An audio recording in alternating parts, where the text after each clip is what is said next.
Yeah.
Okay.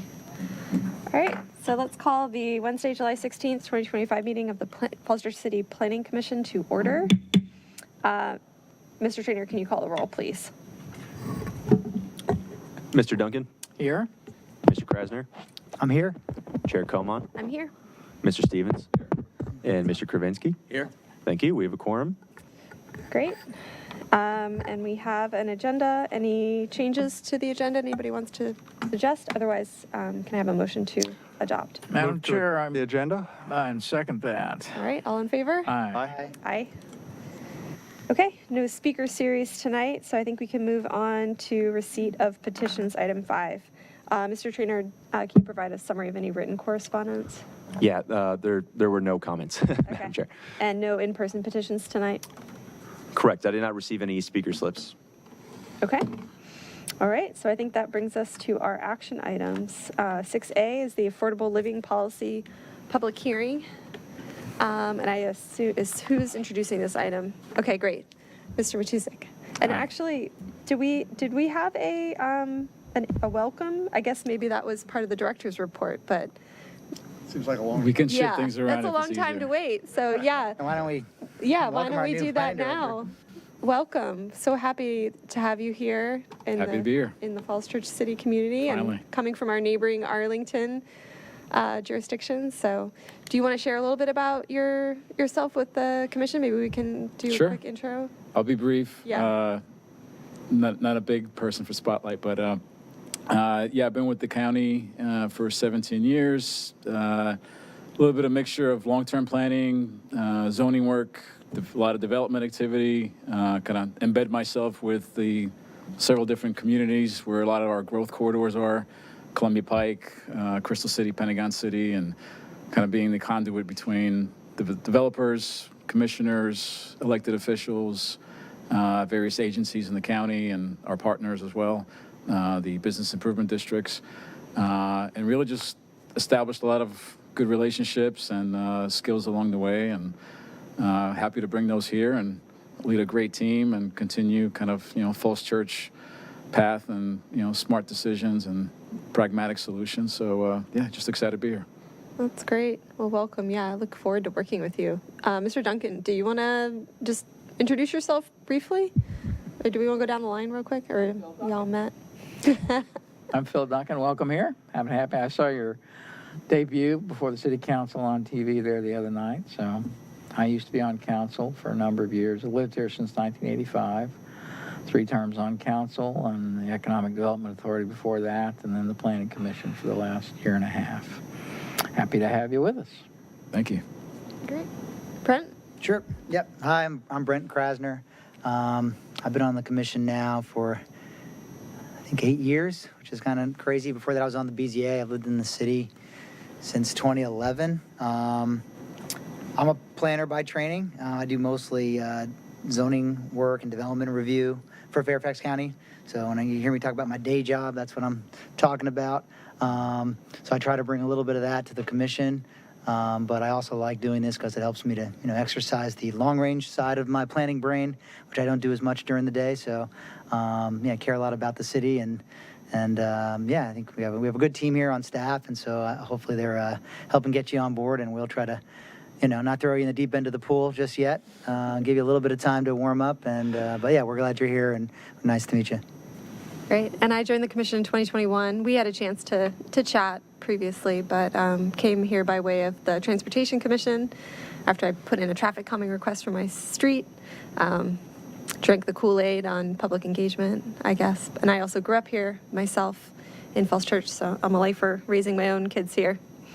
And yeah, been just this year, first year as chair.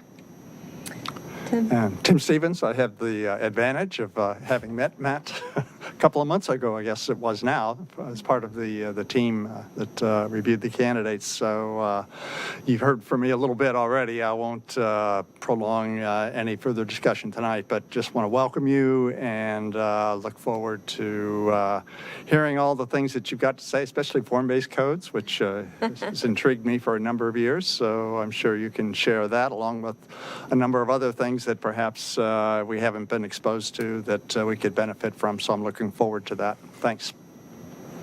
Bob Kravinsky, longtime resident of Falls Church. My kids went K through 12 through the system here.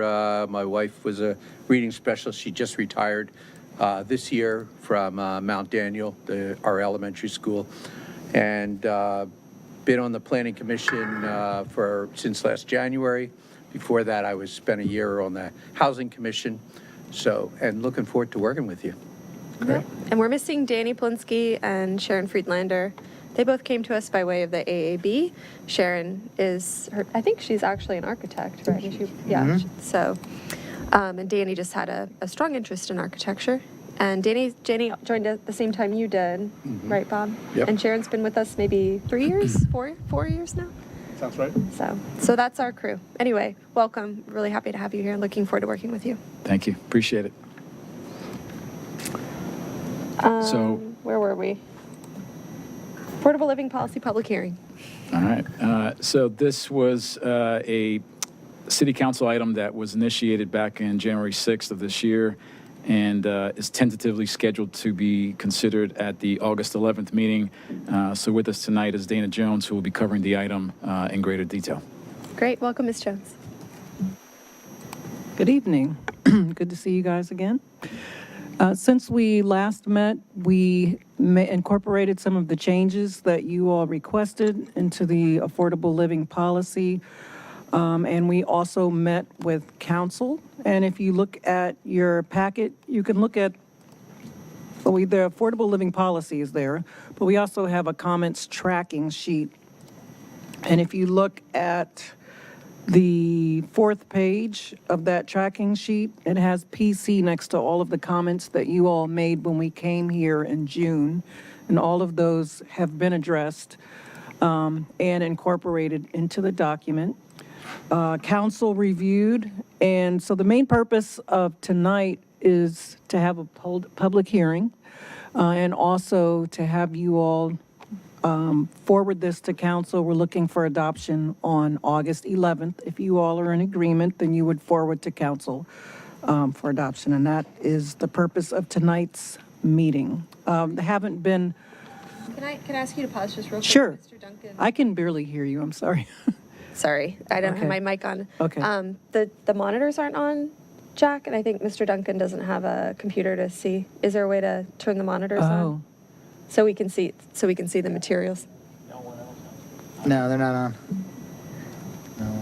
Do you know? is there a paper copy out there I could grab them? Yeah, but well, yeah, but none of the monitors for the commissioners are on. He could see it on the paper at least. Sorry to interrupt, Dana. That's okay.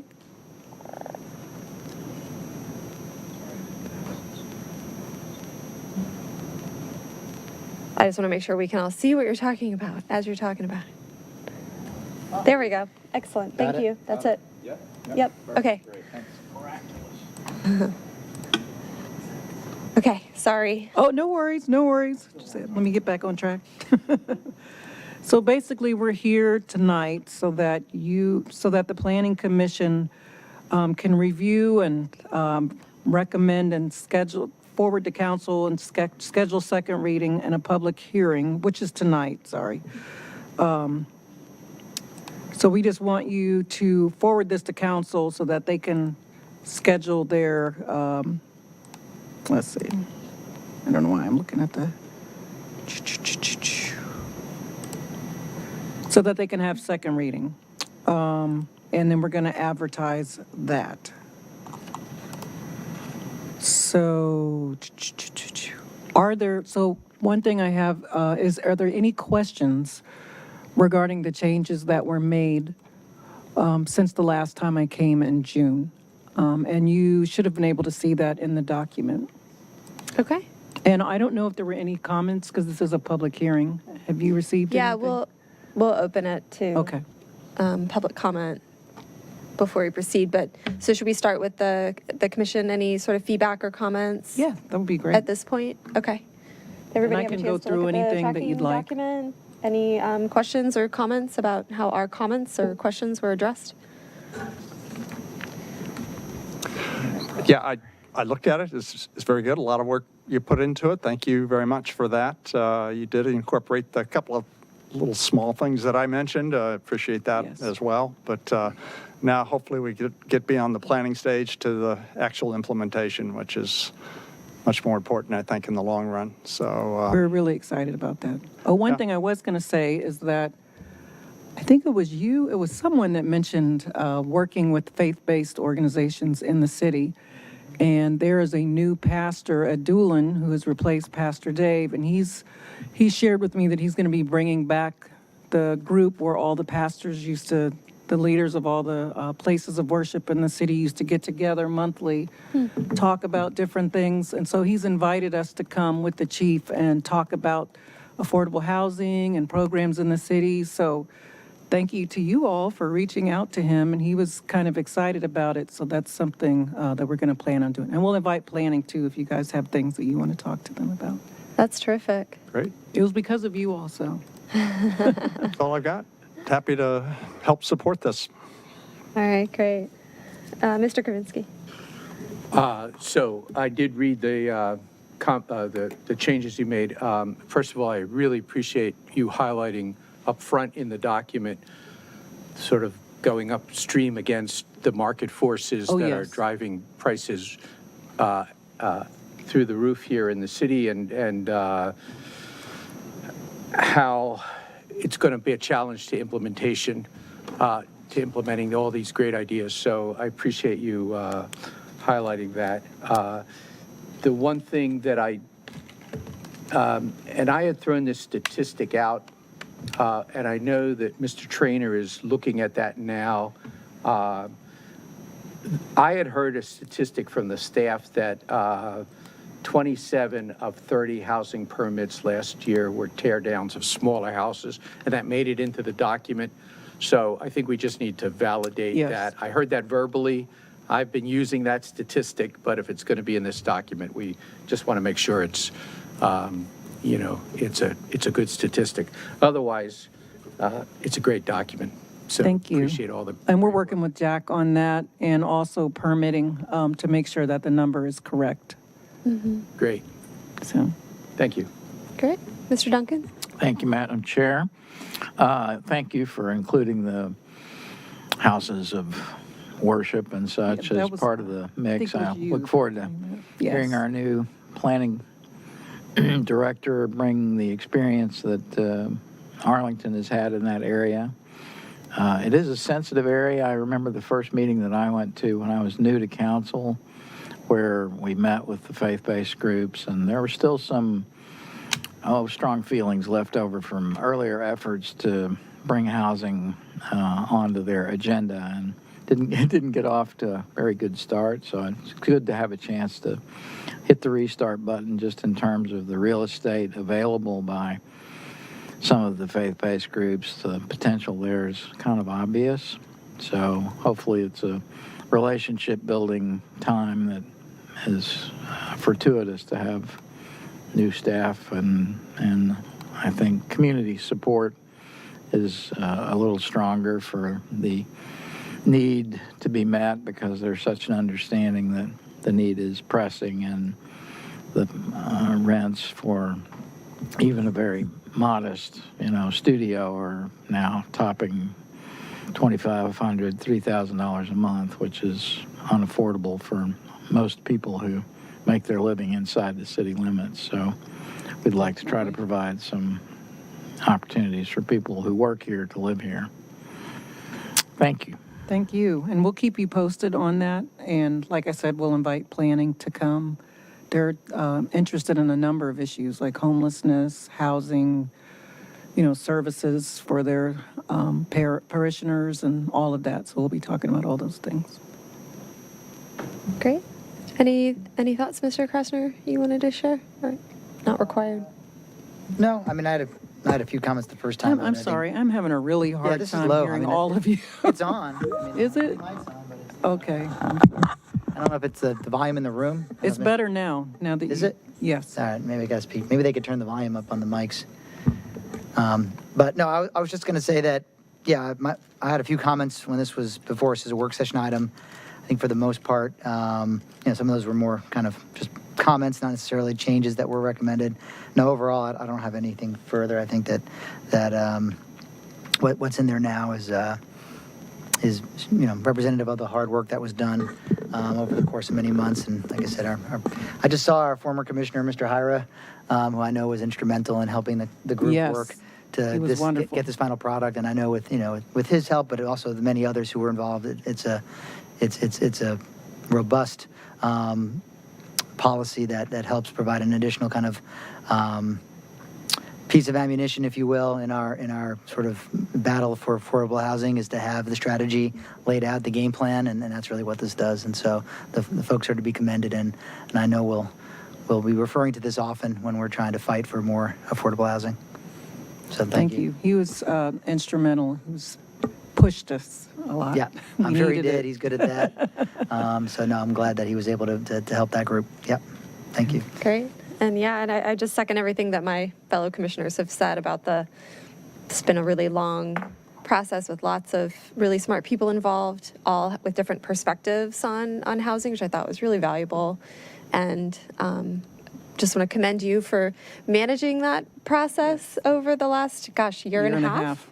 Yeah, it's a long road, but I think it's worth it. Lots of great ideas here, and some prioritization of those ideas, which I think is really important. So looking forward to seeing it in action. And with Excellent. that, I think maybe we should open the public hearing on this item. Is there anybody here to speak on this item? Okay, seeing none, I think we can close the public hearing. Would anybody care to make the motion? It's a long one. It is a long one. Jack, if you'll help me, Does he need to zoom in? No, I'm good. Is that the very beginning right there? All right, Madam Chair. Please, Mr. Duncan, thank you. I'm going to make a motion. Whereas City Charter 17.01 authorizes and empowers the City Council to make and adopt planning ordinances and to approve a comprehensive master plan for the orderly development of the city to promote health, safety, morals, comfort, prosperity, and general welfare.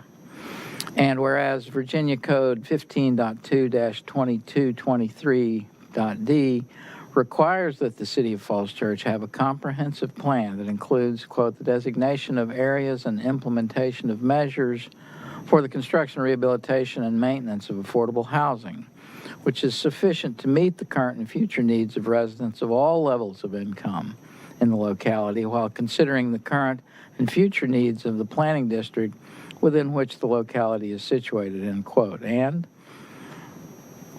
whereas the City of Falls Church's Housing Chapter 10 of the Comprehensive Plan, quote, Housing a Complete Community, end quote, establishes a framework for housing policies that will ensure that all residents, current and future, have the opportunity to live, work, and learn in Falls Church, and that sustainable housing policies will create this opportunity. And whereas the City of Falls Church adopted the Affordable Living Policy update on January 14th, 2019 as a vision for affordable housing with the core values of inclusiveness and social sustainability, which call for a, quote, diverse housing stock for all income levels, end quote. And whereas City Charter 17.06 and Virginia Code 15.2-2229 give the City Council the authority to initiate comprehensive plan amendments by majority vote, and whereas City Council met on December 9th, 2024, and was requested by staff to review and provide feedback on the first draft of the Affordable Living Policy, which will be incorporated into the comprehensive plan as an amendment to Chapter 10, quote, Housing a Complete Community, end quote. And whereas on January 13th, 2025, the City Council adopted Resolution 2025-02, resolution to initiate an amendment to Chapter 10, Housing, quote, Housing a Complete Community, end quote, of the City of Falls Church Comprehensive Plan to add, quote, Affordable Living Policy, end quote, that formally commenced the Comprehensive Plan amendment process. And whereas City Charter 17.06 requires that the adoption of the comprehensive plan or of any part, amendment, extension, or addition shall be by resolution of the Planning Commission, carried by the affirmative vote of not less than 4 members of the commission, and the item was considered,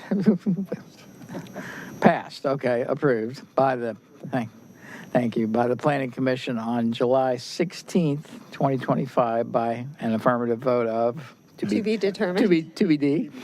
This is predictive, to be followed by resolution of the City Council.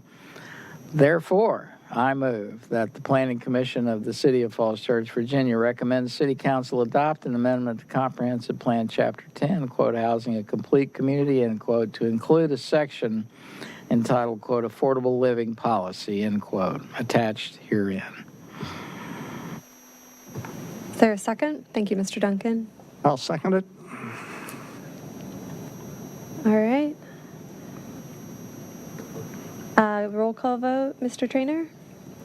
Yep. Mr. Duncan, Yes. Mr. Krasner, Yes. Mr. Stevens, Yes. Mr. Kravinsky, Yes. and Chair Comont. Yes. Thank you. Motion passes. All right, 5-0. Fill it in. Thank you. Thank you so much, Ms. Jones, for all your hard work. Good luck with council.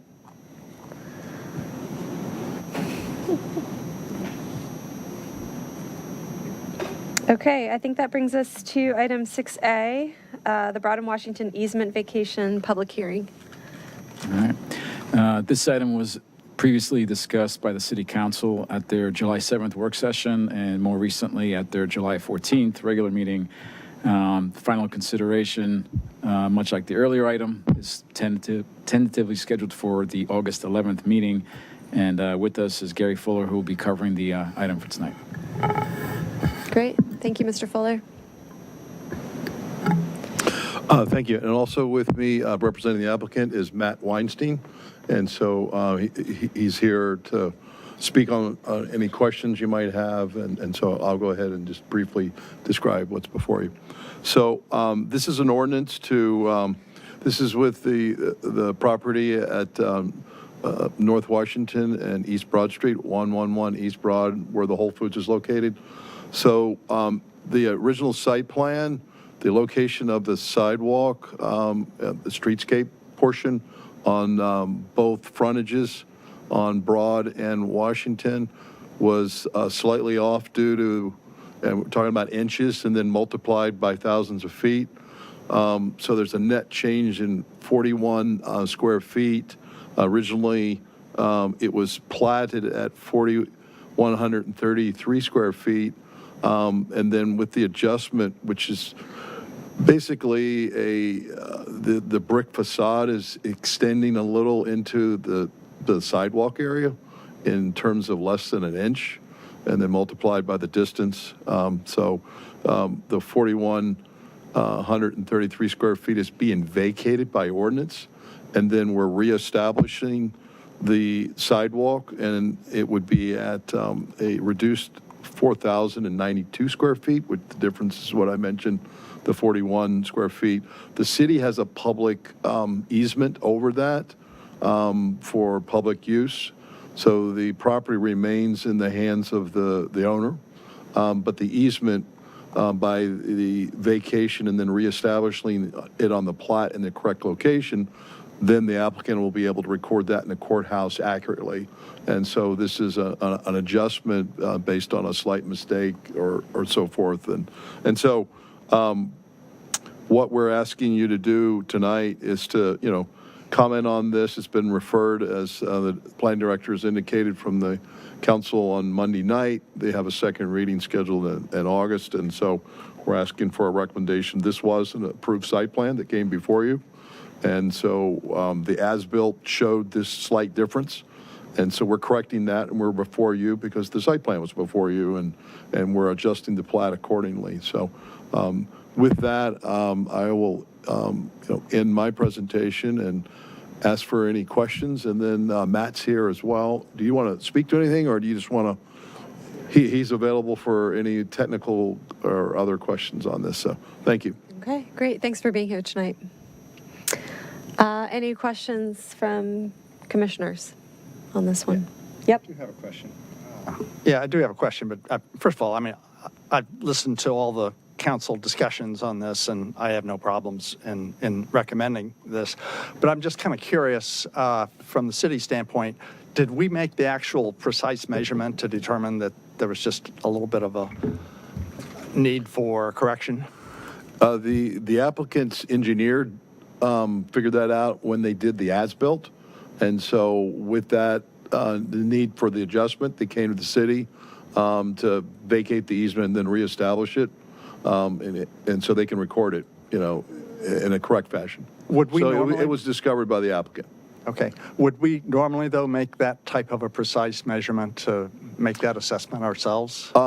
We did have an as-built, and we did review that. But in terms of, we were just looking at to make sure the streetscape was there at 20 feet and so forth. And we did go out and spot check that again last week. And so, that was unimpacted by that. And so staff didn't pick up on that. No. I'm just trying to figure out if this was kind of a unique situation or if there's a lessons learned here. I'm kind of thinking in the back of my mind with the Madera Falls Church situation where we had, we went back and had them redo quite a bit of the streetscape there. I don't know if that was a function of the city having assessed what was going on there and determining that there was a need for a correction, and how that compares to this situation. I think in that case, it was a combination of both the applicant and the city. They kind of mutually discovered that from the conversations and the emails that I saw, and so that was prior to the as-built. And so they're still under a final as-built review because that was, under, they were correcting that slope.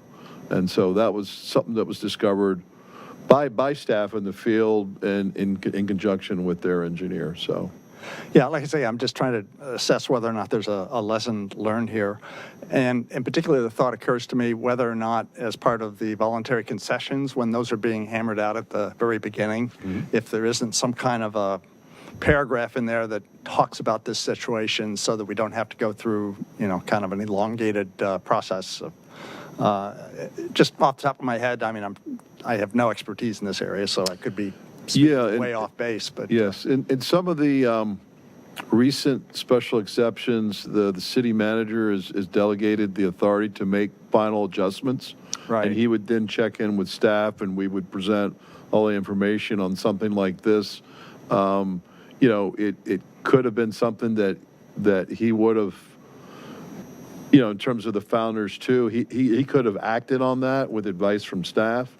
Staff figured it out in advance, and there wasn't any need for him to, and it was a correction that needed to be happen. In other words, it wasn't going to meet the public works standards, and so it couldn't be left in that condition. So it never got to that elevated position. But to answer your question is, there is an adjustment factor that's allowed by the city manager on recent special exceptions, and that tends to be on plans, something like this and so forth. But once again, you need permission at some level, even for this.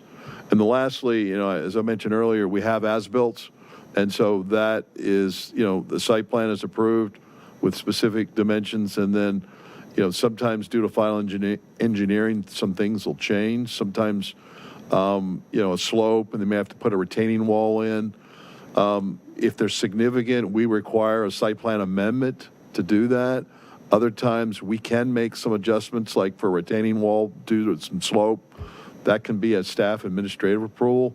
But we always want to document the changes because, we need the as-built to reflect the final form of what's out there. And if it's adjusted from the site plan, then that becomes the final site plan as adjusted, so forth. So the as-built is our technical check to make sure it confirms. Yeah, it just strikes me that if there's a way to avoid kind of the detailed effort that we had to go through with a couple of city council meetings and our meetings and so forth, Yeah. that, I don't think we've necessarily added a lot of value. This But was specifically brought to the city attorney early in the year, frankly, and it's been 4 or 5 months in.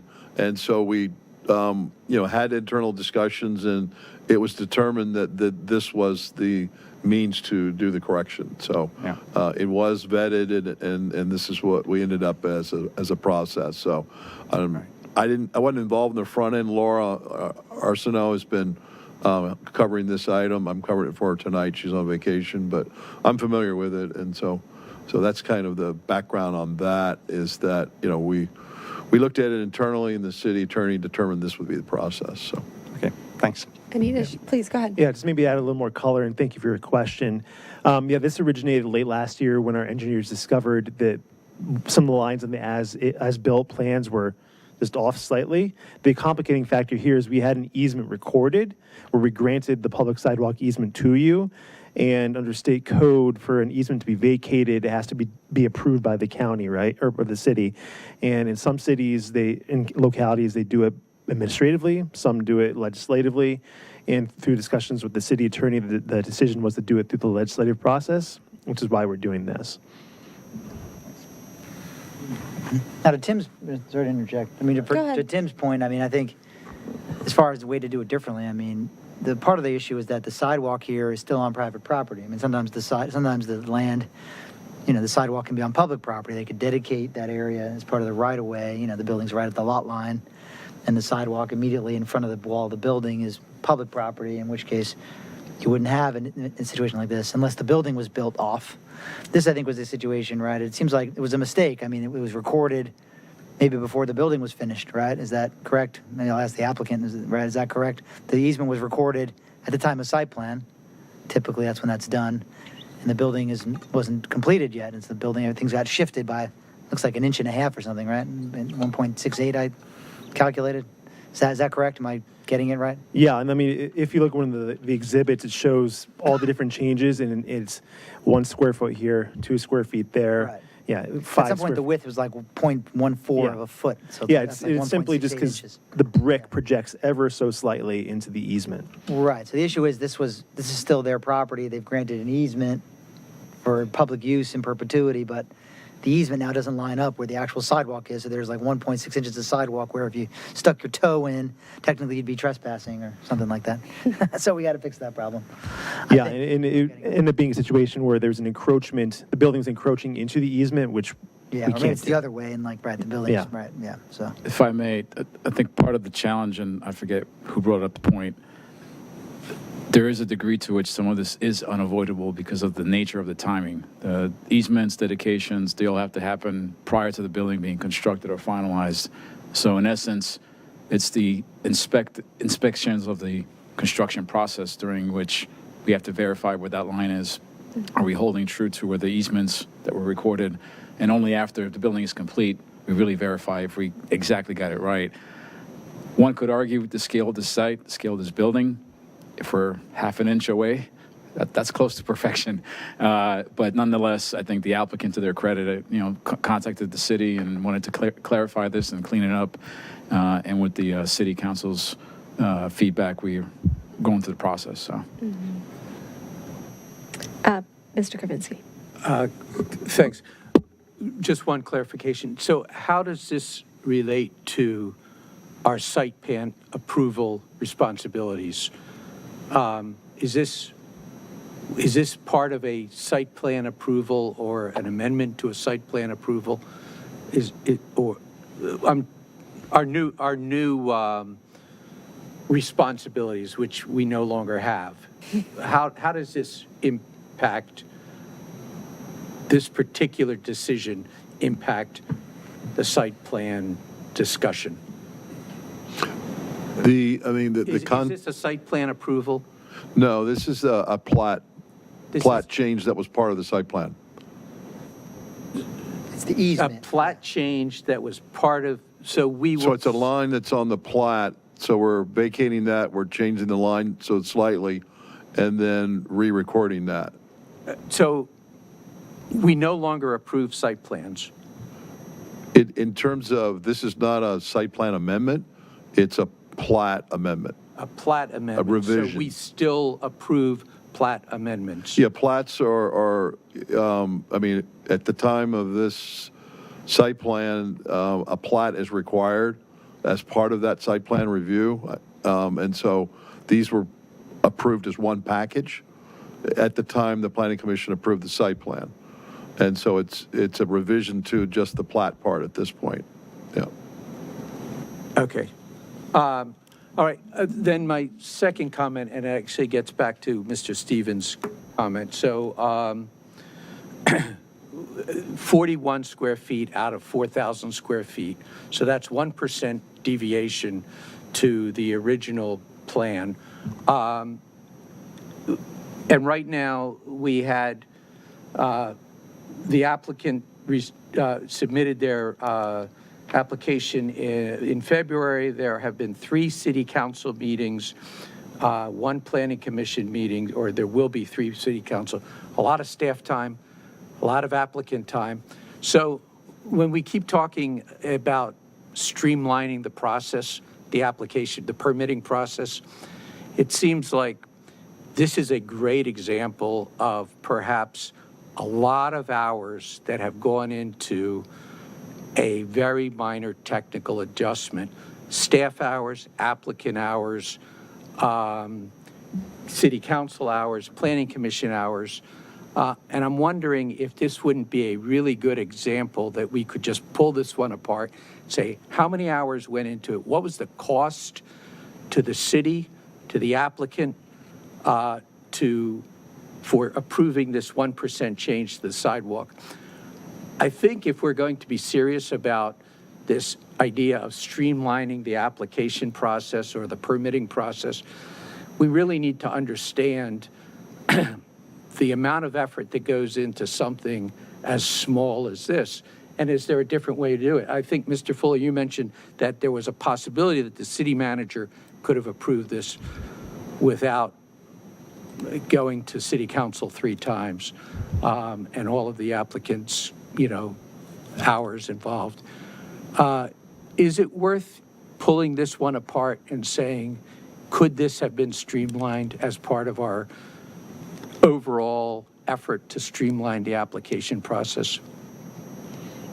I mean, yes, I mean, we could communicate that to the city attorney and city manager, where under the VCs, there is some authority for the city manager to make adjustments, and then the city attorney who reviewed this and made a determination that this would be the process. And so then we ended up in, a process that involved staff and planning commission and the council to date. So I'm happy to communicate that to them and to, let them know that, I think the concern is if we what you keep think. talking about streamlining the permitting process and the application process to make things easier for the applicant, and the attorneys are saying, you can't really do that. You have to bring this stuff forward. You can't streamline the process. I think we need to understand that better. And if the answer is that we really are not in a position to streamline the process, we should just accept that. But right now, this was an awful lot of hours that have gone into a 41 square foot change to a 4,000 square foot sidewalk. I think this one is a little bit of a weird duck, though, because it's a correction to an error. It's not like sort of like a new proposal for a new project. So it's a little different to me as far as like the process conversation is concerned. I think so, but to me, it would indicate that it should even be easier. Yeah, no, I don't disagree with you. And I'm sure Ms. Gillette had good reasons for deciding that this was the process that we should use for this. I'm not sure what they were, but yeah, I would generally agree with you that this seems like a pretty minor thing that we could have handled administratively. Yeah, But I mean, maybe you have a different perspective, Well, Mr. Kress. it's not even a perspective. I don't know if it's in our ordinance, but I mean, it's a legal, procedure we have to follow when an easement, as folks know, an easement is like a legal, it's, you record it in the land records. And so this is private property. They're dedicating, in this case, or an easement to the benefit of the city. And sometimes when you do that, and now it's in the public realm, there are different ways that the city can change that. And I don't know if that's in our ordinance, if that's in our charter or city code, that easements have to go through a public hearing process with a recommendation to the planning commission. But yeah, maybe that, to get to what Mr. Krasinski is talking about, do we need to be looking at, easements, and have them go through, 2 sets of hearings with the PC? Yeah, that's perhaps maybe what we're getting at. I mean, there's no way, I think, to avoid legally, there are certain mechanical things that have to happen to fix this. The questions that, does it have to be brought to us? And that may be in I don't know where that lives, if that's in the charter somewhere, or that's somewhere in the code about, relating to when the city accepts an easement. Because we have easements for all kinds of stuff, stormwater management, sidewalks, there are other things that, where people grant something to the city as in the form of an easement, but I don't know. That's some question for the lawyers. So maybe Ms. Gillette could give you guys some opinion on why it came to us, and was there any other way? It sounds like there wasn't. Otherwise, I don't think she would want to Yeah, I would. have extra hearings if she didn't need to. Yeah. I think what we've touched on tonight is, we would like to have this been a lot simpler action. And I think because of the easement and the law that says, probably refers to governing body. And so to have the city manager make some adjustment for a retaining wall that wasn't planned for, or something like that, that was built in. But for something like this, that's undoing a recorded easement in the courthouse, and then, vacating that and reinstating that, it's probably, and I'm not a lawyer, but Matt is, it's probably something that refers more to the governing body than, a city manager administratively being able to handle that. So, Yeah, I mean, there's a public interest, right, Yeah. in that easement. It's for public use. oh, yes, And yeah. so the public is losing 41 square feet. Maybe people have an opinion about that, so this is a forum for them to come and share those opinions. Maybe it's just a public engagement kind of Yeah. thing, but yeah. Did you have any comments? No, I can't speak for the city attorney. I just know that the way it's handled in localities does differ. Some have a public process, some do it administratively. So, we agree this was a rather lengthy process for relatively minor change, but, we would hope if there were future situations like this, it could be streamlined. But we were happy to bring it forward and get it corrected because that was the right thing to do. And I think, this will land in the right place ultimately. Yeah, thank you for your diligence. Mr. Duncan, did you have any questions or comments? Okay. Anything else? I think this is another public hearing, so I think we can open the public hearing on this item. Is there anybody here to speak on this item? Okay, seeing none, I think we can close the public hearing. Is there there's a motion, a draft motion? Would anybody like to, if there are no further questions or discussion, would anybody like to make the motion? Great, Mr. Stevens? Yeah, I can go ahead to it. Whereas the Planning Commission finds that the proposed subdivision application associated with the proposed easement adjustment meets all applicable requirements of the city's subdivision regulations, Chapter 38, and zoning ordinance, Chapter 48, as they are currently applied, and the proposed subdivision is consistent with the comprehensive plan. And whereas the proposed application is to vacate the sidewalk easement location and accept a new proposed easement location at 111 East Broad Street. And now, therefore, I move that the Planning Commission recommends approval of the easement vacation and dedication proposals, as well as the associated subdivision application at 111 East Broad Street. Great, is there a second?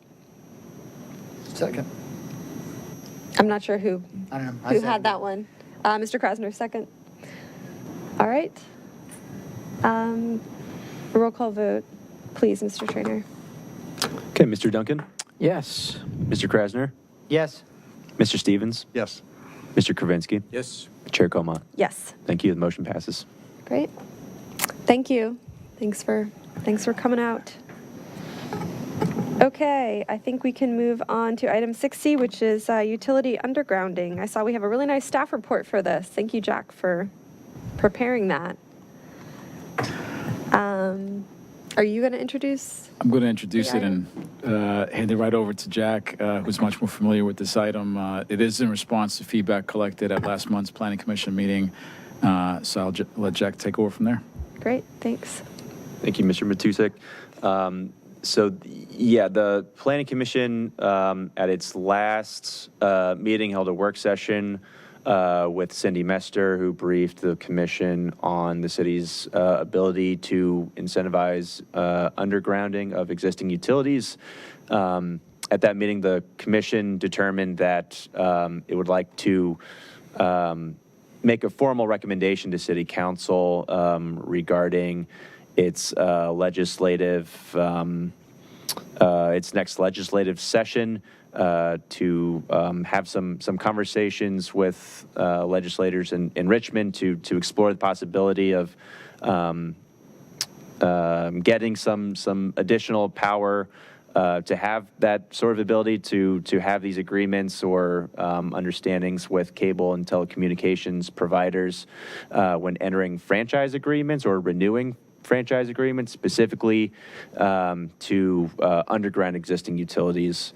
So I believe the commission drafted a letter.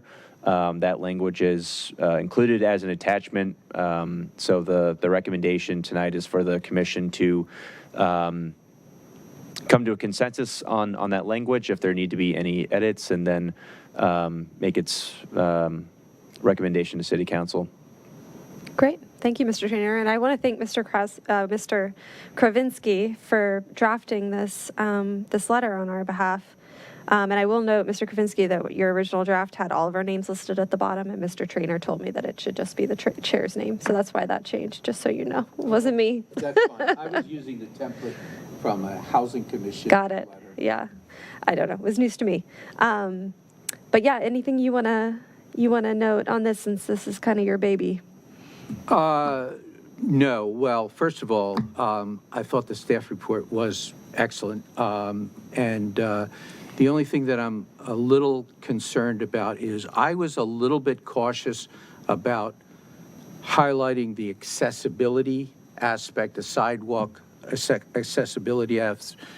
My understanding is that even if we underground the cable lines, the poles will still be there because for the streetlights. So we're not actually removing the poles. We may be removing where there's double poles or poles that don't have streetlights, but mostly the poles will stay. So I was just a little bit more cautious in emphasizing the ADA aspect of this.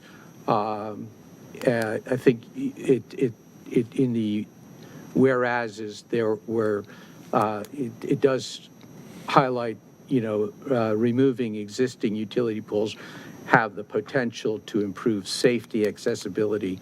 And I think we just, as long as it says potential, but I think we need to be careful. The staff report talked about it from a perspective of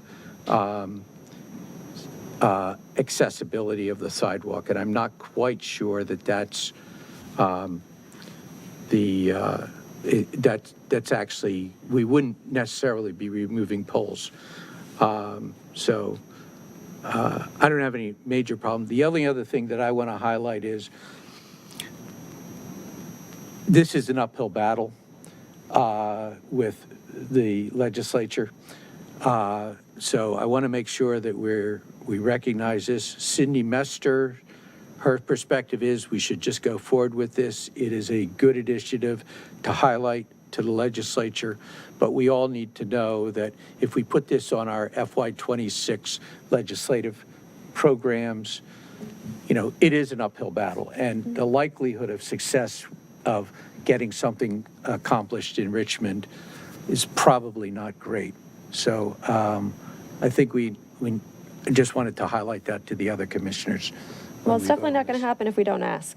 So That's thank you for- and that's my thank you perspective. for Be nice making if me some other jurisdictions would join us. Yeah.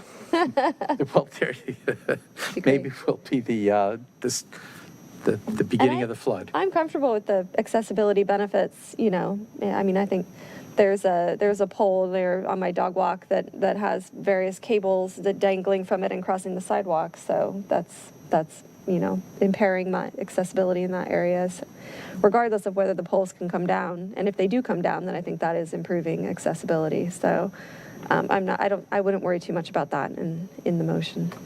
Any other questions or comments for either Mr. Kravinsky or edits or changes anybody would want to make? If not, could I invite you to make the motion, Mr. Kravinsky? Sure. All right.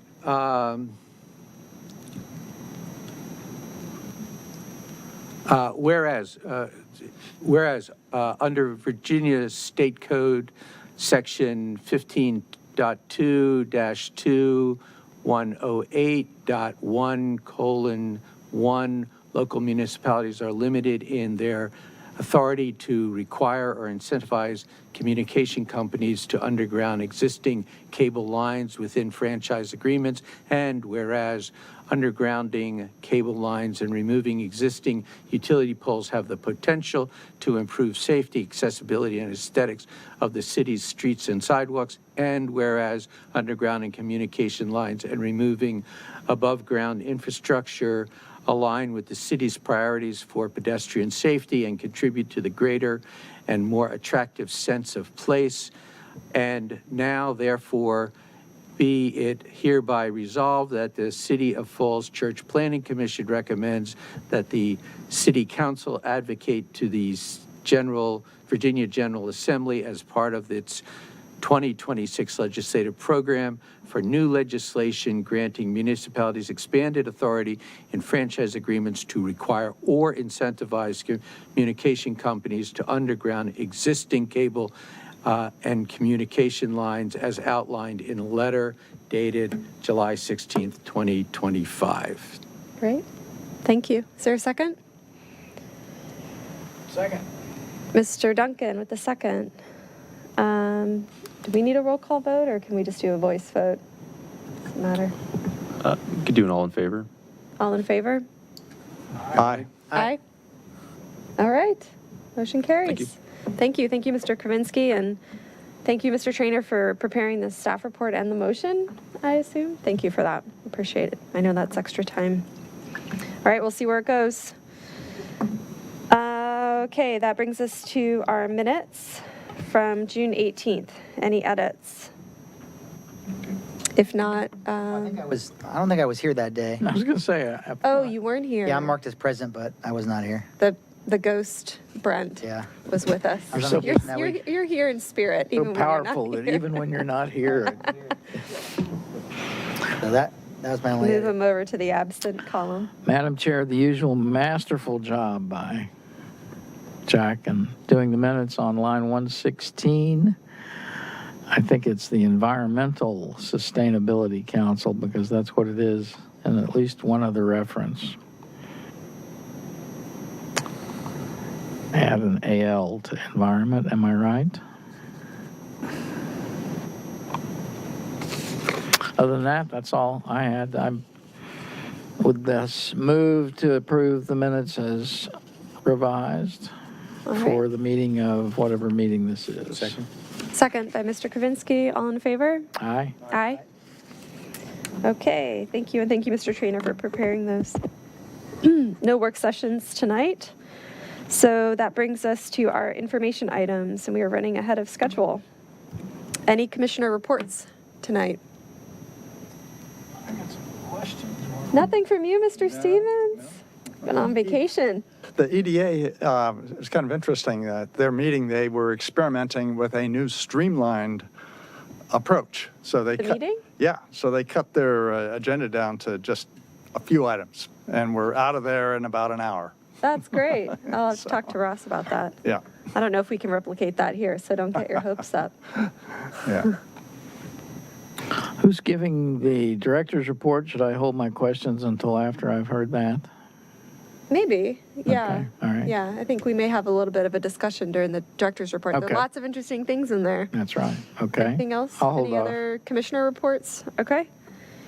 All right, that brings us to the director's report. And Mr. Matuzik, it's Matuzik, right? Are we pronouncing that correctly? Got it Am I right. Pronouncing that correctly? Okay, thank you. I'm going to skip over the welcome line item that's on there and instead Yeah, actually I kind of did that at the top. shift some of the focus onto the gentleman to my right. Just wanted to really acknowledge Gary Fuller for all the work over the last really 7-8 months now, and kind of leading the planning division over a pretty interesting time, and really talented staff, and kind of continuing their operations really without any noticeable disruption. So I think that was really impressive. And I'm still continuing to benefit from a lot of his expertise. So I just wanted to be on the record with that and formally give him the kudos that he deserves. So Here, here. We're very grateful for all of your hard work. Thank you. Plus, we got a Seconded. salary increase. Oh, yeah, that'll come up later. Coming up. all right. Well, with that, I'll just kind of go over the items that are on Great. director's report, starting with the community profile. This is the 2025 edition that's coming out every year. It's really the planning division's efforts to highlight all the successes and accomplishments in the city. Wanted to particularly acknowledge the work of Zoe LaRive in helping produce this document and work with other staff to help publish it for the public's benefit. So there's a link if you really want to get to it on the agenda item. And it's also posted on the website. So I know a lot of people are looking forward to all the data in there. Another report that comes out more frequently is the building safety report. This is the quarterly report to end the fiscal year 2025. This one is also available and includes all the statistics for development activity, permit issuance, and review. So if that's something you're really interested in, a lot of helpful information embedded in that document. The charts in there are kind of incredible. It's quite a lot of period we're living in. inspections. Yes. They've been busy. The next item involves a minor adjustment to several crossings on the WNLD Trail. We are shifting from the stamped concrete approach to something that is more durable and resilient that will include stamped asphalt. So this is something that we believe should be completed over the next several weeks. And as we're changing the material for those crossings, there are some minor alterations to the design, going to help separate some of the modes of travel. So it's kind of an opportunity to just kind of take that next step while the work is being done. So we hope to see that sometime in August, later this summer, on all 4 crossings that were done earlier. And And quick question then- on that, before we move on, just Yeah. on that one. Since it looked like, the concrete failed, basically, from what I can tell, anyone who uses the trail a lot noticed that it wasn't very long after it was installed through the winter that it began to deteriorate. So were we on the hook, or did our contractor hopefully, assume some of the cost for that? Because we had paid, right, for the installation of the concrete, and then the concrete, hopefully we still had some hooks in that contractor to do something about that. Does anyone know? I don't know if maybe that was the different. Well, part of I can't confirm that the contractor working with VDOT will be covering the expenses for that work. It's not going to be paid by the city. It is quite an interesting phenomenon. We believe it's related to some of the salt maintenance and treatment that concrete, unfortunately, is just not responding well to. But I think to play it safe, the stamped asphalt surfacing is going to be a much safer choice. It's been proven to last longer, so we hope that this is not going to be a repetitive issue for us. So salt treatment like for snow, potentially? That's our belief, but it's just something we're going to continue to study to better understand. Because I've noticed it in a lot of areas where we have new concrete, other sidewalks, just crumbling, and not in a way that is dangerous for people to walk on. It's just unattractive. There's elements where I think in the first year, salt treatment is usually discouraged, Yeah. but given our winters and surprise snowstorms, it's not avoidable. So That Yeah. seems to be what happened here. I mean, it was we had a few storms this We winter. did. And it seemed to be like right after that, it began to deteriorate, and you saw the red dust, and it was just started breaking down. So yeah, hopefully this will fix it. It looks great now. I mean, I was surprised to see how quickly we fixed it. I was just It does hopeful look that better. we didn't have to eat that cost, because it seemed like it was either someone was at fault for damaging it. Hopefully they was still under some kind of warranty. Usually when they pour concrete, they're supposed to guarantee it for some period of time, but if we put the wrong chemical on, they might try to blame us. But anyhow, I'm just glad it was fixed, and yeah, I think you're right. I did notice when I went out and looked at it a couple of days ago that there's kind of like chips, it looks like, in all the concrete aprons that are not in the travel lanes, but just kind of on the sidewalk. But all four have evidence of that chipping. So Maybe if it is salt related. I don't know. It looks like it was just part of when it was installed, right from the beginning. You're right. I've seen residential driveways and also suffer from the same thing. Sometimes they get a bad batch of concrete, like at a large scale level, and that can happen. Or if it's poured during the wrong condition, there's a lot of stuff that goes into pouring concrete, and you need someone who knows what they're doing. And yeah, I don't know, but I saw that too, and I've seen it in other places. But it's interesting that it failed so quickly. So yeah, you wonder if there was something else going on besides just salt. In the first year, I think it is more vulnerable to that kind of thing. I think Mr. Matuzik is right, but so yeah. Well, glad it's being resolved. yeah, and saving the best for last, City Council is considering increasing the salaries for the Planning Commission members. It will go from $100 to $250 per month, and for the Planning Commission chair, from $150 to $300 per month. And much like the earlier items, the final consideration of this will happen at the August 11th City Council meeting. Busy meeting for council. Great. Well, thank you for, I think, raising this, Mr. Krasner. I mean, I hadn't realized it'd been the same since 1990. That was uncovered as part of this. Right, exactly. I mean, I started out as a joke, but I actually was never totally joking, because I figured, that someone at some point set up a salary for us.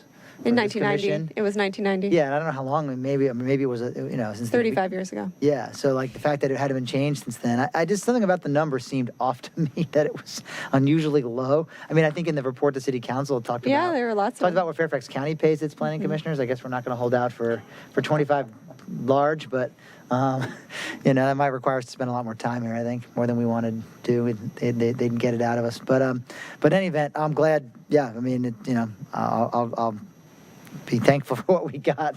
I'll try to negotiate.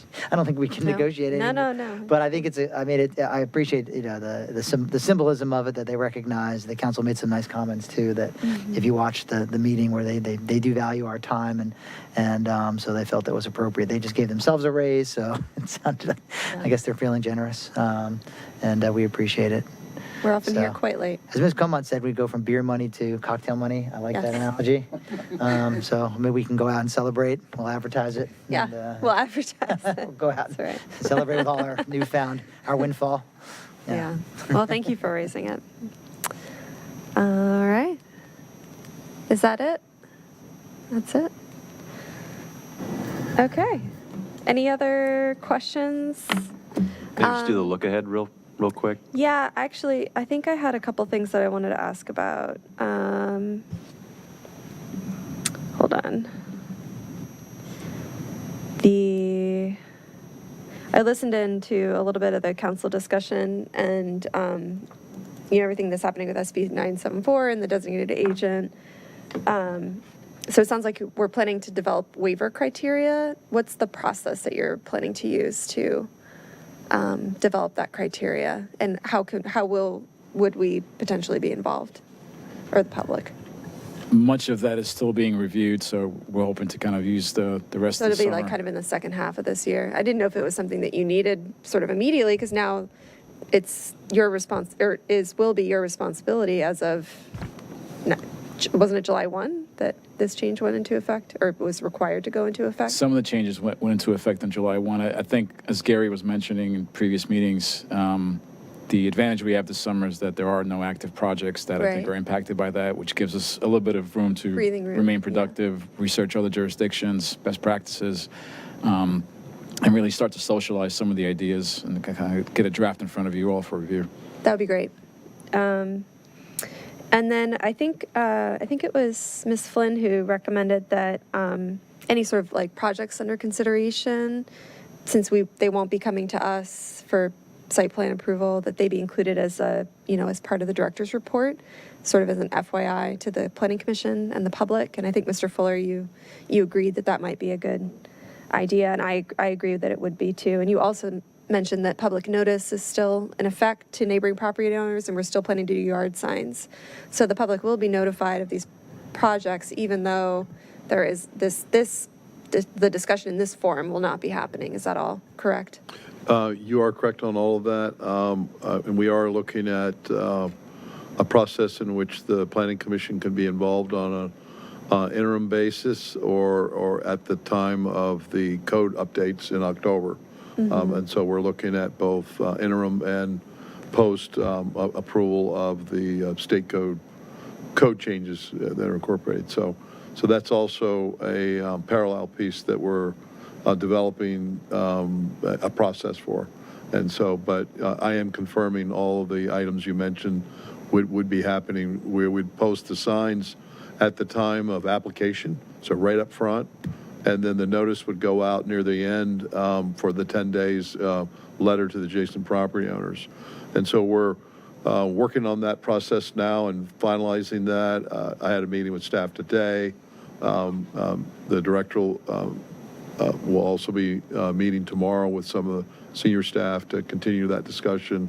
And so, in September, we'll be teeing all this up for council. So we've got a little bit of time. We've already got a draft of waiver criteria for my research of area jurisdictions. So we're starting to review that internally. And so, we'll be able to report back to you on the director's report as well, kind of what we kind of come up with on draft and share that with you and get some input as well. So That sounds good, yeah, because there was an interesting exchange in that meeting. I think there was a discussion about whether the Planning Commission could have kind of like a sort of a work session on an item and then make some recommendations to the planning director for like how a site plan should be handled as far as waivers in particular. And Ms. Gillette said that that would be fine, except that any recommendations the Planning Commission made could not be taken into consideration. So it's sort of like, well, and same thing for the public comment, which I was surprised by. So to me, it sounds like the waiver criteria is kind of the buck stops there. Am I correct in that reading of the situation? in terms of, In terms of like us having any influence over what waivers would or would not be granted, it seems like coming up with what that criteria is really our chance to do that, because like, even if we were to have a discussion about an upcoming project, you all couldn't take that into consideration, I suppose? Well, I when think you're the making word that she decisions? used was it could not influence. Right. I think it was the which- word she used, which is influence. And now, just to backtrack, we specifically asked the city attorney this question, can we do it on an interim basis, or should we wait till a post, approval of the code changes in October? And so we hadn't heard anything officially, but we posed the question at the meeting, knowing we've already asked her the question, and she had commented on it that evening, according to, what you've just stated. And so, so it is possible. It's not prohibited. Her only concern was to not, influence the director's position. But the AB makes a recommendation, and the planning commission could make a recommendation as well. And, Yeah, I know. It just seems a little performative to Yeah, me. so- And I don't want us to waste time if our recommendation could not be sort of substantively considered by the planning director. So I guess I'm just trying to figure out like, yeah, I guess I I think- didn't interpret that way. Did I? I interpreted what she said was that, we wouldn't be making the decision. The decision would still be made by Yeah, in other words, But we exactly. can offer an opinion, and, Yeah. but. and that's how you heard it the way I heard it? Yeah. That's how I considered it. Is it's a recommendation, and he's not. I mean, so the planning So it's director not, like, is not binding. Is obligated that- is you to think act that's what she only meant? on that That's right. basis. That's and right. that's how I interpreted Yeah, it. I So, did too. Yeah. So I think your involvement and your recommendations, and the concept of a public hearing, is all something everybody's looking for. On an interim basis until we can go back to the legislature, and there's a couple ways to look at that to fix it, frankly. So I think everybody's on board to go By the in way, will that be direction. included in your list as well? Maybe a recommendation for our legislative program that would enable us to go back to a site plan review?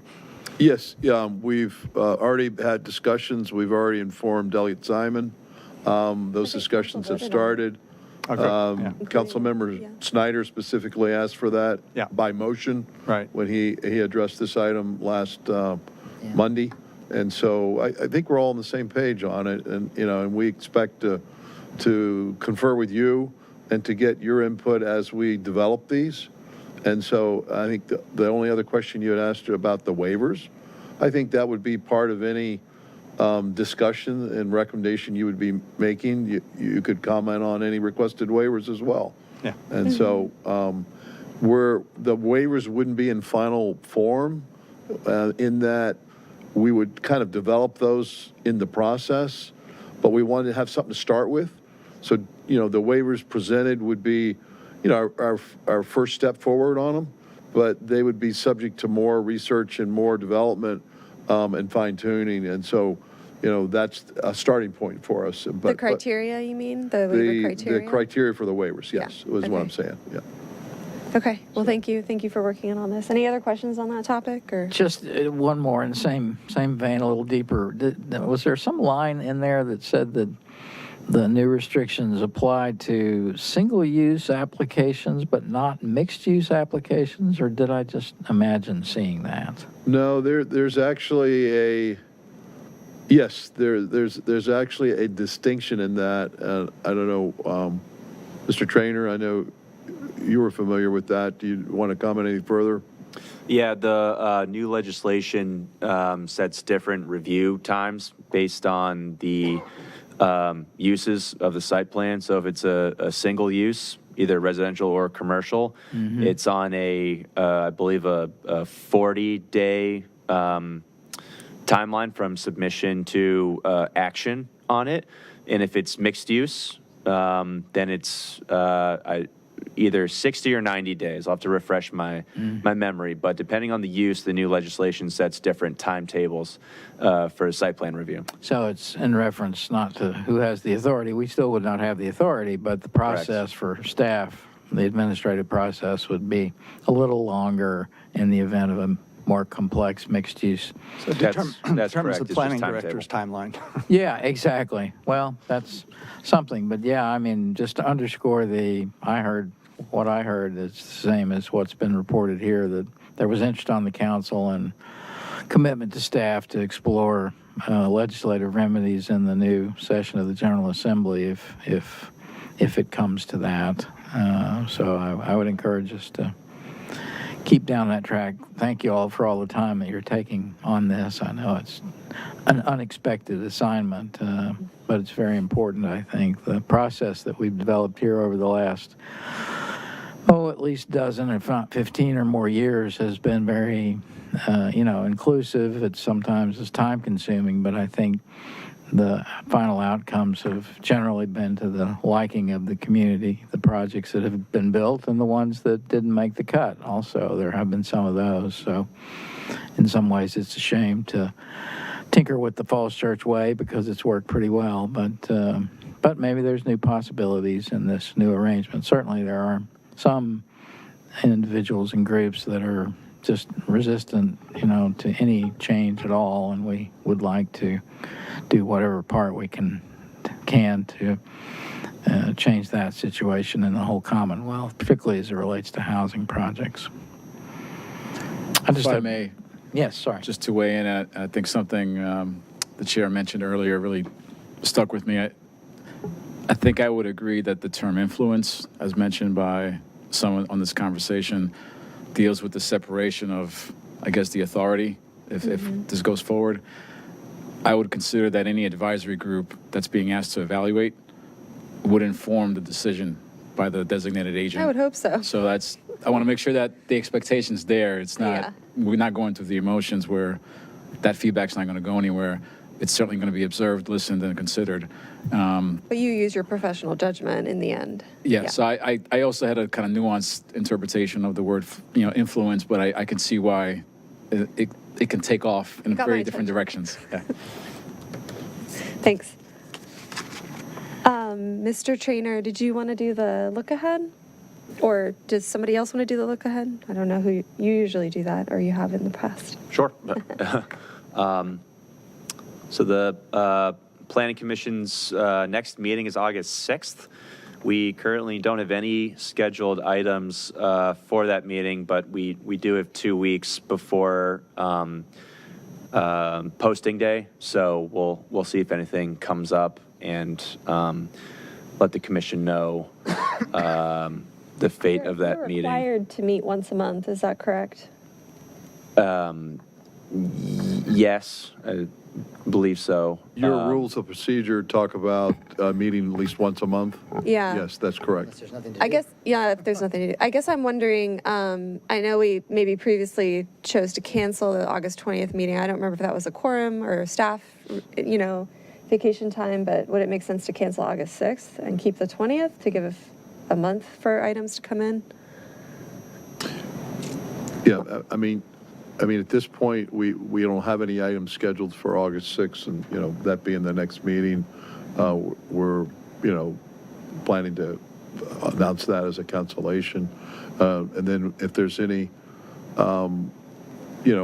we can take off the cancellation on the summer break and leave that open in case some items come in.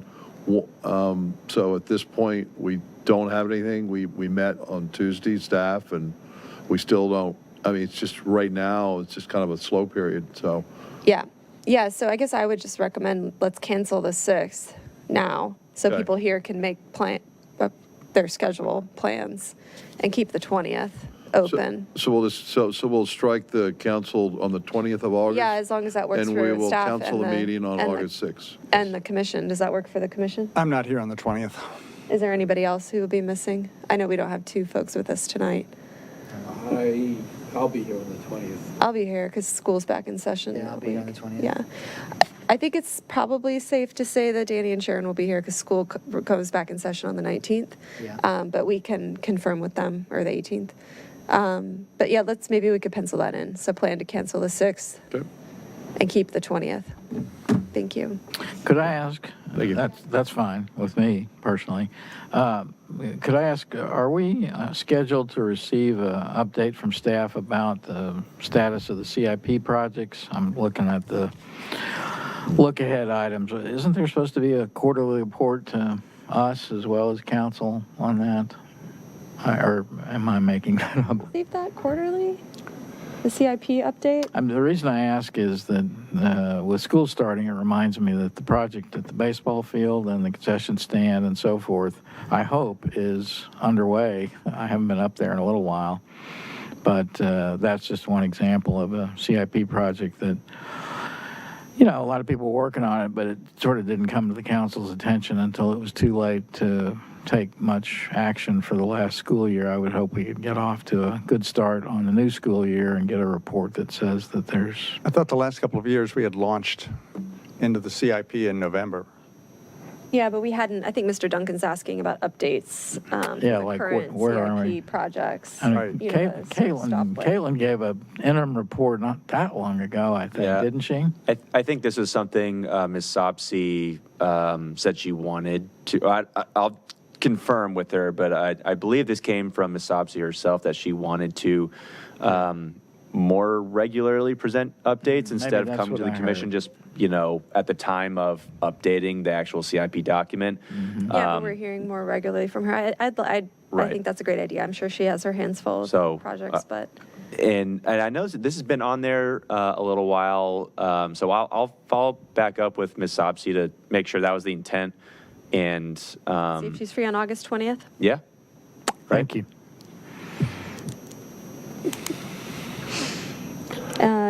Mr. Stevens? Yeah, I was just going to say, I'm wondering, I've kind of raised this before, if this kind of down period that we have is an opportunity for us to take up the one of the items that we covered in our advance earlier this year, the cottage housing, where we did have staff work that was done on this. Wonder if it would be an opportunity to have a work session on reviewing it and seeing if we can kind of get it into shape to move it along to city council.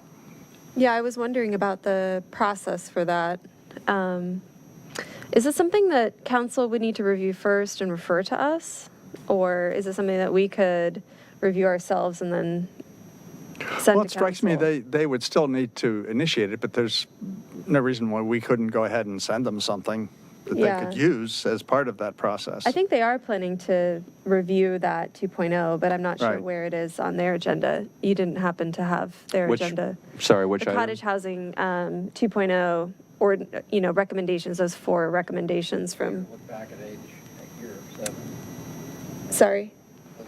We were supposed to do a look back on it, like in... Well, but there were also 4 recommendations on how it could be evolved that were created in like February 2020, and then understandably, Delayed. Right. nobody took action on that. The presentation was Carly. I also Carly. think that would help inform this land use chapter that they're going to go into. So even if it's not referred down to us from city council, us having an opinion about helping shape the land use chapter of the comprehensive plan would be helpful. I'm happy to, I'm happy to talk about it in August, I guess. I just don't want to get out ahead of council on it. Right. No, I think it would still be their role to launch it, but Okay. But we could maybe. they may want our input as part of that. On the 2020 Yeah. version recommendations? Yeah. Okay. We have that staff report from 2020. Do you think that would need to be sort of updated? I mean, I know we sort of discussed this topic briefly at the advance in, what was that, March? But we March. didn't really get into it that deeply. Right. And none of the 4 recommendations. Any thoughts from over here? I think it, we would not update the report any further. That was, Okay. Laura's familiar with it now. Carly had done it originally. Right. And so Emily also has some interest in pursuing it in the future. So, we could put it back on the agenda for discussion. And the report does talk about the next steps, and that's Yep. what we're looking to talk about. Yeah. So, Right. So we can just pick up where we left off from the advance. And so, That's what I had in mind. we're happy to repackage that, and Laura can staff it, and then Emily has some interest in carrying it forward. So yeah, I think that would take advantage of this down period so we could kind of continue to make progress on that. So. yeah. So we wouldn't generate a new report, we would just, work off the existing one, because it had recommendations for That's next right. steps. So. But then if council were to take it up whenever that is in the next few months, like whatever discussion that happens here and recommendations that we might make on how we would evolve that 2.0 version from 2020 could be incorporated in that whatever is presented to council. Sure, I mean, you could. Updated, the planning commission talked about this and. Sure, I mean, we could put a recommendation from you in a memo format, send that to the council, and that would inform their strategic initiatives, which is their current 2-year work plan, basically. And so their schedule was a little different this year, but, if we get this ready, then we just transmit it, and then it becomes part of the next discussion whenever they schedule it, so, which, could be in anywhere from 4 to 6 months. So Sure. we would just tee it up with them, and that would be part of their discussion. Okay. Yeah. Sounds good. So that's also, potential CIP update from Ms. Sobsey and Cottage Housing on the 20th. Do we want to keep these on the 6th then? If we've just assigned ourselves 2 items? Maybe we can figure out what the best date is. We can, between the 6th and the 20th. I'm sorry, I'm being indecisive. I think it's- Depending on Ms. Sobsey's availability, if we have flexibility on which of those is canceled and which of them. But it seems like we have 2 items for August, and we could do it either on the 6th or the 20th. Tim is not going to be here. Oh, No, yeah, you won't be here well, for the 20th. I could join in electronically on But the the 20th. 6th would be better for you. It'd be better, but, I think you have to go with, who's here, so. But either way, it would work. We can talk about it offline. We'll circle back on that, maybe in the next week or so. Not to add to the list, but since it's thundering outside and maybe raining, we can take a little time here. We're captive here, right? We're captive here. Speaking of items that have been, discussed in the past and not acted on, the mayor brought up at the council meeting Monday the notion of issuing bus passes to our students. Right. Since the Planning Commission is involved in transportation planning and mobility for all modes, the bus is actually maybe a little neglected in some of our recent years, and there seemed to be general interest in it on the council and some remembrance that some basic information had been gathered from neighboring jurisdictions that already do this. Yeah. Although those jurisdictions tend to have, whole departments dedicated to transportation, and so we would not be able to replicate that. But still, with the new bus line going up and down Broad, with the BRT coming, it certainly would fit into the plan if we could get more kids riding the city buses and fewer parents schlepping their kids up to school for everything. I mean, in lieu of school buses, you just mean in addition to? No, yeah, it would be like my wife, when she went to school here in the 70s, used to take the bus. And that was something that people did back then. They That's took right. the bus. Yeah. Nowadays, I gather that very few teenagers take the bus. So I think we should encourage that. Civic education, right? Yes, through example and exhortation. My kids walk or bike. Yeah. I mean, it's a 20-minute walk, maybe up to the campus. Yeah, I well, think that's fine. It would be a 10-minute walk, and then you'd wait 10 minutes for the bus. You could already be Sure, there. right, So yeah. I don't know. I think it's a great idea. Don't get me wrong. Like getting more kids riding the bus and just familiar with the bus system is great. You think that's something that we would have a role? Yeah, that's what I'm wondering. In some jurisdictions where they give a bus pass, it's because they don't provide bus transportation, so it's like away from school. In this case, it's more, we're saying it just to get them to use the bus. I mean, there may be, there may be other ways to try to promote, in partnership with WMATA and, to try to promote the bus, bus ridership.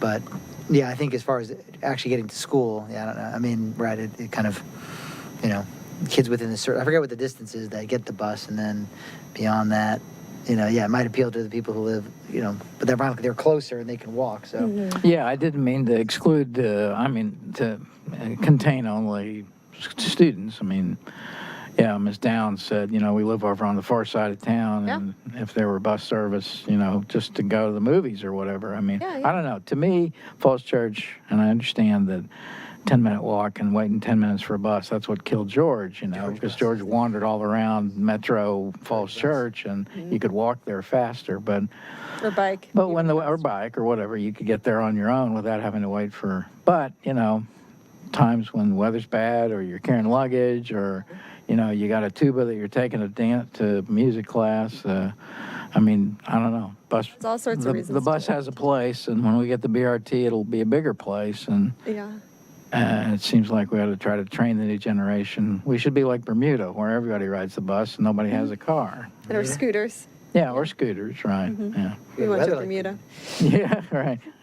Anyway, I don't think we need to necessarily initiate it because it sounded like several council members were interested, but we should certainly encourage it if they seem to have interest, Yeah. in my opinion. Yeah, agreed. Mr. Kravinsky. I didn't want to cut off the bus discussion. Just on the look ahead, just trying to understand the timing here.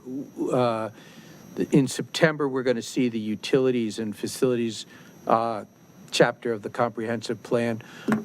Just confirming, we had discussed the land use zoning chapter being part of 2025. It sounds like if the utilities chapter is, I assume you are doing things sequentially. So if the utilities chapter is slipping to September and a discussion, we probably will not see the land use chapter until 2026. Is that correct? I think that's a safe assumption.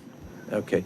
And then the only other thing that I would suggest is, I think I'm very interested, and I think the other commissioners would be interested in the land use chapter is supposed to have a preceding scoping study of, you know, the types of initiatives that it will be in the land use and recommendations that will be in the land use chapter. We talked about it at the advance. You've obviously come from Arlington, so you know you've been through a few of the battles regarding zoning and land use there in Arlington. I think it would be good to have a fairly robust discussion before we put pen to paper on the scoping of the land use chapter. So I'll just put that out there as a suggestion whenever that does come up. Yeah, we usually do have a good discussion about it. Any other thoughts, requests? No? Okay. I think we'd have one last item, which is correspondence. Any correspondence, Mr. Trainer? No, Madam Chair. Okay. If not, if there's nothing further, I think we can adjourn. Thank you all. Start pouring. Still raining. I think it's pouring, yeah.